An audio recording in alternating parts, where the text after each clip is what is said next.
Ian Scholes. The British mathematician Alan Turing posed the question, can a machine think, in the pages of Mind magazine in 1950, and the so-called Turing test was born. A machine and a human are hidden from an interrogator. By their responses, the interrogator must determine which is which. Can a machine be made that could convincingly imitate a human? If so, would it be human? Alan Turing was born in 1912 in Paddington, England during World War II. He was part of the team that broke and is credited personally for breaking the Nazi Enigma cipher, giving the Allies a crucial advantage in the Atlantic and the final Normandy invasion. He was also gay, in a time when homosexuals were not only in the closet but hiding on the highest shelf. Troubled and unhappy though he often was, you can't really say that he retreated from the real world into a world of numbers and ciphers. His world of numbers and ciphers, after all, had real consequences in a real world, in a real war. After the war, when he returned to the questions which fascinated him, they weren't along the lines of what is sexuality or is there a soul. He put aside issues of free will, metaphysics, physics, and chemistry to consider the brain only as a machine employing logical systems. Can you build a machine such that its responses to questions would be indistinguishable from a human's? He thought so, and in the process paved the way for the computer revolution.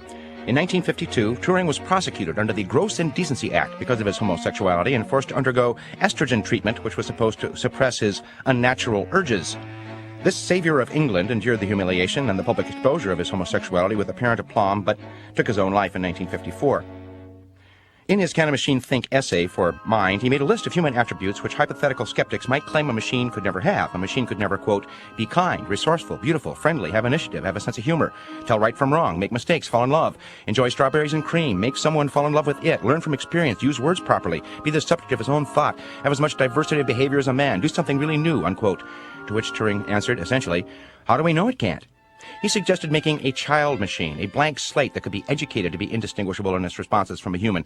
I suppose one could extract some kind of irony from this. An unhappy man posits a human machine to which unhappiness does not apply, a machine that perhaps does not contemplate suicide. But the concept of a human machine seems to lead more to bizarre speculation and maudlin science fiction than irony.